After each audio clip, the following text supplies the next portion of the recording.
कि नेपाल के स्कूलों में चाइनीज लैंग्वेज मैंडराइन सिखाई जा रही है। चीन और नेपाल दोनों में ही कम्युनिस्ट पार्टी का राज है। ऐसे में कई एक्सपर्ट्स का ऐसा दावा है कि भारत नेपाल को जल्द ही खो देगा। Nepal welcome back to fast reaction. उम्मीद है कि आप सब ठीक होंगे और आज हम रिएक्शन देने वाले हैं इंडिया के एक वीडियो के बारे में। आज हम इस वीडियो के अंदर जानेंगे और बताएंगे आपको कि how India lost Nepal, India ने नेपाल को कैसे खोया। इस वीडियो के बारे में जानते हैं और देखते हैं कि इंडियन क्या कह रहे हैं कि नेपाल को उन्होंने कैसे खो दिया, क्योंकि नेपाल अब चाइना के पास जा रहा है, इंडिया के पास इतना नहीं जा रहा। इस पूरे केस को हम देखेंगे, फिर आपके साथ रिएक्शन देते हैं। हे दोस्तों, कैसे हैं आप सब? उम्मीद करता हूँ भाई आप लोग अच्छे होंगे, बढ़िया होंगे। दोस्तों, पिछले कुछ सालों के दौरान ऐसा देखा गया है कि भारत और नेपाल के बीच कई मामलों को लेकर विवाद चल रहा है। एक समय पर नेपाल का 2/3 कमर्शियल ट्रेड और 1/3 सर्विस ट्रेड भारत के साथ ही हुआ करता था, लेकिन अब धीरे धीरे चीन का प्रभाव नेपाल में बढ़ता जा रहा है। यहाँ तक कि नेपाल के स्कूलों में चाइनीज लैंग्वेज मैंडराइन सिखाई जा रही है। चीन और नेपाल दोनों में ही कम्युनिस्ट पार्टी का राज है। ऐसे में कई एक्सपर्ट्स का ऐसा दावा है कि भारत नेपाल को जल्द ही खो देगा। नेपाल और भारत के संबंधों का इतिहास सैकड़ों साल पुराना है। भारत और नेपाल के बीच सिर्फ राजनीतिक या कूटनीतिक संबंध नहीं है, बल्कि दोनों देशों की संस्कृति, परंपराओं और सभ्यताओं में भी काफी समानता देखने को मिलती है। हिंदी और नेपाली दोनों ही भाषाओं का जन्म देवनागरी लिपि से हुआ है।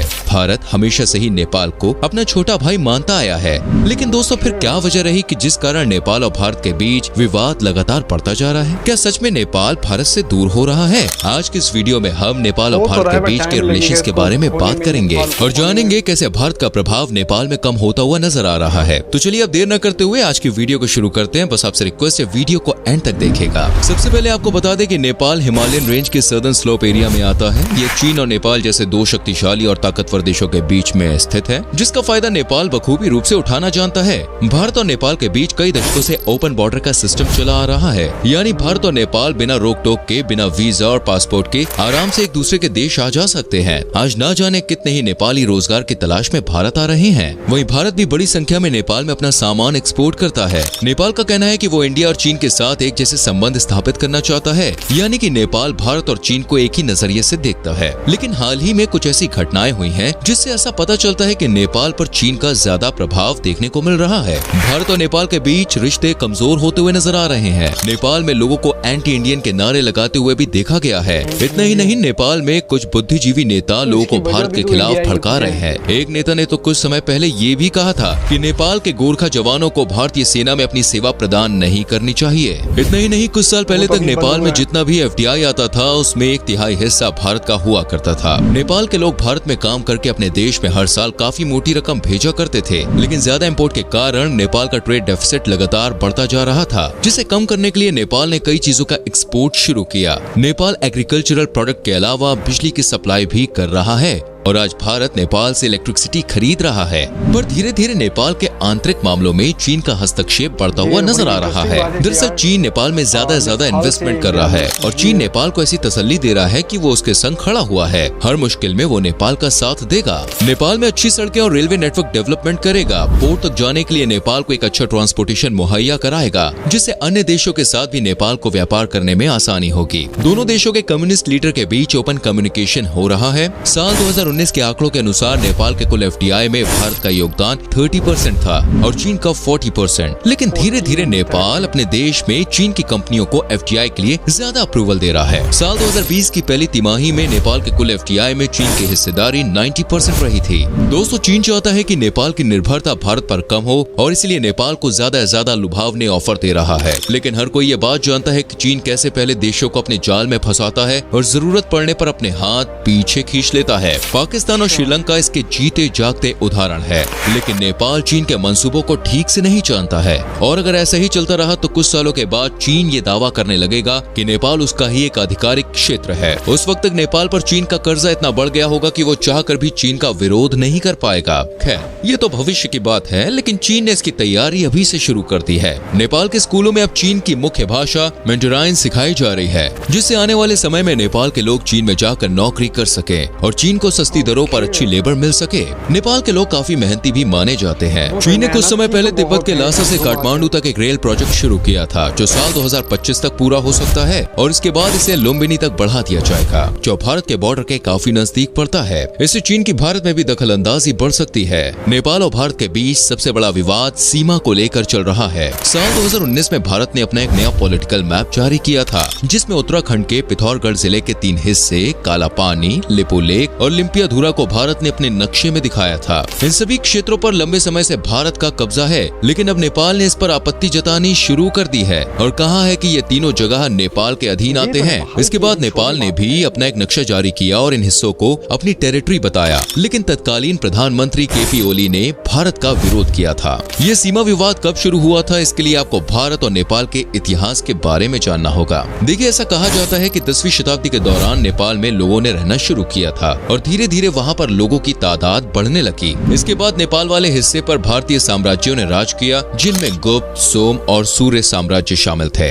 इन साम्राज्यों ने नेपाल में कला, संस्कृति, शिक्षा और अन्य कई क्षेत्रों में सुधार लाने का काम किया और भारत के राजाओं ने नेपाल में इन चीजों की नींव रखी थी। लेकिन 13वीं शताब्दी के दौरान नेपाल में मल्ल राजवंश की स्थापना हुई। कुछ समय बाद गुरखा, नेवार और तनहू जैसे छोटे छोटे साम्राज्य बंटने शुरू हो गए। गुरखा समुदाय के लोग प्राचीन समय से ही काफी बहादुर माने जाते रहे हैं। धीरे धीरे नेपाल में क्रिश्चियन मिशनरीज ने कदम रखा और ईसाई धर्म का प्रचार प्रसार यहाँ पर शुरू हुआ। वहीं दूसरी ओर भारत में ब्रिटिशर्स का राज था। हम आपको बताना चाहेंगे कि नेपाल दुनिया के उन चुनिंदा देशों में शुमार है जो कभी भी किसी अन्य देश का गुलाम नहीं रहा है, लेकिन ब्रिटिशर्स ने नेपाल को अपने अधीन करने की कोशिश की थी। सन 1814 में नेपाल और ब्रिटिशर्स के बीच वॉर हुई, जिसे एंग्लो नेपालीज वॉर के नाम से जाना जाता है। 2 साल तक चले इस युद्ध में अंत में गुरखा की हार हुई थी। इसके बाद काठमांडू और ईस्ट इंडिया कंपनी के बीच एक संधि हुई, जिसमें दोनों देशों के बीच बॉर्डर निर्धारित कर दिया गया। महाकाली नदी के साउथ वाले हिस्से को भारत में शामिल किया गया और नॉर्थ वाले हिस्से को नेपाल में। इस संधि के मुताबिक काला पानी, लिपुलेख और लिपियाधुरा के हिस्से नेपाल को मिले थे और बदले में सिक्किम और दार्जिलिंग भारत के हिस्से में आ गए थे। लेकिन सन 1860 में ब्रिटिशर्स ने नक्शा बदल दिया और इन तीनों क्षेत्रों को भारत का हिस्सा बताया। उस समय नेपाल ने इस पर कोई भी आपत्ति नहीं जताई थी, क्योंकि यहाँ पर ज्यादा लोग भी नहीं रहा करते थे। लेकिन ब्रिटिशर्स का ऐसा कहना था कि इसके जरिए वो चीन के साथ आसानी से व्यापार कर पाएंगे। लेकिन अटल बिहारी वाजपेयी जी की सरकार के दौरान नेपाल ने इस हिस्से को अपना बताना शुरू कर दिया। इतने लंबे समय के बाद नेपाल ने कहा कि वो तो ट्रीटी ऑफ सुगली को मानते हैं, जो कि 1816 में साइन हुई थी। लेकिन इस मुद्दे पर भारत और नेपाल ने बैठकर बात करने की कोशिश नहीं की और साल 2019 में जब भारत ने अपना नक्शा जारी किया, तब इस मामले ने एक बार फिर से तूल पकड़ लिया। इतिहासकारों की माने तो सन 1950 के दशक में नेपाल के राजा त्रिभुवन बिरविक्रम सिंह ने भारत के तत्कालीन प्रधानमंत्री को ऑफर दिया था कि वो नेपाल को भारत का एक प्रांत बना ले, लेकिन नेहरू जी ने इस प्रस्ताव को खारिज कर दिया। नेहरू जी ने कहा था कि नेपाल एक स्वतंत्र राष्ट्र है और इसे स्वतंत्र राष्ट्र ही रहना चाहिए। वहीं इसके पीछे की असली सच्चाई के बारे में कहा जाता है कि अगर नेहरू जी राजा त्रिभुवन का प्रस्ताव स्वीकार कर लेते तो इससे चीन नाराज हो सकता था। नेहरू जी और चीन के बीच काफी अच्छे संबंध थे और नेहरू जी किसी भी कीमत पर चीन को नाराज नहीं करना चाहते थे। साल 2020 में भारत के रक्षा मंत्री ने दारचुला लिपुलेख के पास लिंक रोड का उद्घाटन किया था और इस पर भी नेपाल ने अपनी कड़ी आपत्ति दर्ज कराई थी। नेपाल ने बयान दिया कि लिपुलेख में सड़क बनाने से पहले भारत को नेपाल से पूछना चाहिए था। वहीं भारत ने जवाब देते हुए कहा था कि ये क्षेत्र भारत के अधीन है और इसके लिए उन्हें किसी अन्य देश की इजाजत लेने की कोई जरूरत नहीं है। इसके बाद नेपाल में भारत विरोधी नारे भी लगाए गए थे और भारत के खिलाफ कई जगह प्रदर्शन भी हुए थे। बॉर्डर डिस्प्यूट के अलावा भारत के नए इकोनॉमिक रूल्स के कारण भी नेपाल और भारत में थोड़ी दरार पैदा हुई है। भारत नेपाल का एक खास बिजनेस पार्टनर था और अब भी है, लेकिन भारत में नोटबंदी और जीएसटी जैसे नियम लागू होने के बाद दोनों देशों के बीच व्यापार कम हुआ है। नोटबंदी के कारण नेपाल के लोगों को भारतीय करेंसी बदलवाने में भी काफी समस्याएं आई थी, जिसके बाद नेपाल के लोगों ने सोचा कि भविष्य में भी ऐसी दिक्कत आ सकती है, जिसके लिए उन्हें अभी से तैयारी करनी होगी और नेपाल के लोकल व्यापारियों ने भारत की बजाय चीन के साथ अपना व्यापार बढ़ाना शुरू कर दिया। दोस्तों, कोरोना महामारी ने दोनों देशों के बीच विवाद में और भी ज्यादा गर्मी पैदा कर दी। नेपाल ने अपने बॉर्डर्स पर कई प्रतिबंध लगा दिए, जिससे दोनों देशों के लोग एक दूसरे के देश में आसानी से न आ जा सके। नेपाल ने कहा था कि भारत ने ही उनके देश में कोरोना वायरस फैलाया है, जबकि ये बात तो भाई पूरी दुनिया जानती है कि कोरोना की जो शुरुआत हुई है वो चीन से हुई थी। लेकिन नेपाल ने एक बार भी चीन को इसका कसूरवार नहीं ठहराया। इसके अलावा भी समय समय पर नेपाल और भारत के नेता विवादित बयान देते रहे। भारत के विदेश मंत्री एस जयशंकर ने कुछ समय पहले भगवान बुद्ध को भारतीय कहा था, तो वहीं नेपाल के नेता ने कहा था कि अयोध्या पहले उनके देश का हिस्सा था और भगवान राम का जन्म नेपाल में ही हुआ था। लेकिन इन सभी बयानों और विवादों को एक तरफ रखते हुए भारत नेपाल के साथ अपने संबंध मजबूत करने के काफी प्रयास कर रहा है। सामंत गोयल जो chief of research and analysis wing Bharat के आर्मी चीफ जनरल और फॉरेन सेक्रेटरी हैं, दोनों देशों के बीच संबंध सुधारने का ये प्रयास कर रहे हैं और नेपाल के दौरे भी कर चुके हैं और नेपाल और भारत के बीच क्रॉस बॉर्डर इकोनॉमिक जोन बनाने की बात भी चल रही है। इसके अलावा भारत के कई प्रोजेक्ट्स जैसे कि पंचेश्वर मल्टीपर्पज प्रोजेक्ट और कोस्टल हाईवे प्रोजेक्ट पेंडिंग पड़े हैं। भारत और नेपाल के बीच सदियों से रोटी और बेटी का रिश्ता रहा है। जी हाँ दोस्तों, नेपाल के लोग रोजगार के लिए भारत आते हैं, तो वहीं दोनों देशों के युवक युवतियों के बीच विवाह भी एक देखिए कॉमन बात है।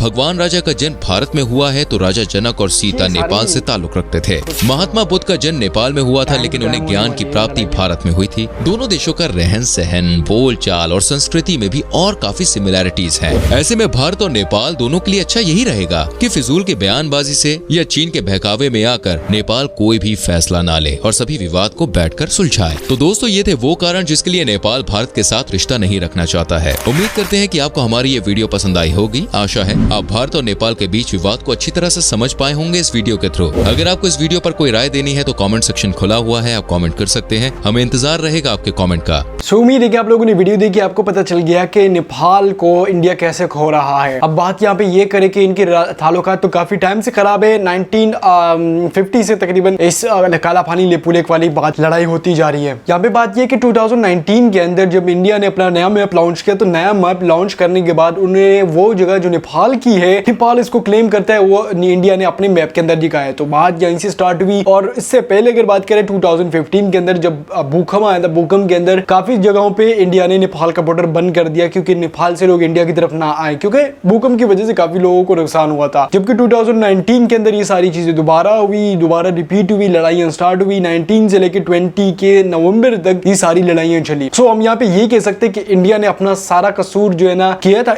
मैं इंडिया के लोगों को नहीं कह रहा कि इंडिया के लोगों ने किया, इंडियन गवर्नमेंट ने काफी जगहों पे ऐसी बातें की थी जिसकी वजह से नेपाली लोगों का दिल दुखा था और ये लड़ाई काफी आगे चली गई। अब यहाँ पे ये कहना है कि लॉस्ट क्यों हुआ यार, दोनों कंट्री हिंदू कंट्री नेपाल और इंडिया, तो इंडिया और नेपाल क्या चाहते हैं कि दोनों में एक रोटी बेटी का रिश्ता भी है। सो यहाँ पे लोग कहना चाह रहे कि यार उसको लॉस्ट हुआ या उसको खो दिया, तो वो उसकी रीजन यहाँ पे ये नेपाल जो है वो अपनी कंट्री के अंदर अच्छी से अच्छी प्रोजेक्ट लाना चाहता है जो इंडिया इनको नहीं दे पा रहा, क्योंकि नेपाल भी अभी डेवलप कंट्री नहीं है। वो भी कोशिश कर रहा है कि अपनी कंट्री को अच्छे से अच्छा बनाए, एक डेवलप नेशन बने, एक अच्छी कंट्री बने। वहां पे चाइना को देखा जाए तो चाइना के अंदर तो कारोबारी और बिजनेस के काफी मौके हैं। तो चाइना तो कोशिश करेगा कि मैं यार इनकी कंट्री के अंदर जो है इन्वेस्ट करूं, उनकी कंट्री भी अच्छी बनेगी और हमारा काम भी चलता रहेगा। बट जबकि इंडिया को ये चीज नहीं लग रही, इंडिया को यही लग रहा है कि यार हमने तो इनकी कंट्री के अंदर इन्वेस्ट इतना नहीं किया, इनकी कंट्री को इतना अच्छा बनाने की कोशिश नहीं की, इनकी कंट्री में वो काम नहीं किए जो चाइना कर रहा है। अब इस चाइना का जो है ना सरोकार या चाइना का हम ये कह सकते हैं कि चाइना आहिस्ता आहिस्ता से नेपाल के अंदर इन्वेस्ट कर रहा है और नेपाल के काफी सारे प्रोजेक्ट को वो कर रहा है। सो इसी वजह से इंडियन लोगों को, इंडियन गवर्नमेंट को ये लग रहा है कि नेपाल उनसे दूर जा रहा है। बट यहाँ पे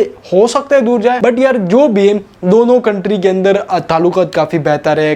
बेहतर तो अभी फिलहाल अभी टाइम के अंदर बेहतर है और ये आगे भी बेहतर होते जाएंगे। बट यहाँ पे ये बात भी है कि इंडिया और नेपाल के ताल्लुकात खराब होने में 5 मिनट भी नहीं लगते। ये एक ऐसा मुद्दा है इंडिया और पाकिस्तान के अंदर के वही वाला सेम सिचुएशन यहाँ पे भी है। सो अगर वीडियो आप लोगों ने देखी और अच्छी लगी तो लाइक शेयर एंड सब्सक्राइब कर सकते हैं आप लोग। मिलते हैं नेक्स्ट वीडियो में, तब तक के लिए अल्लाह हाफिज।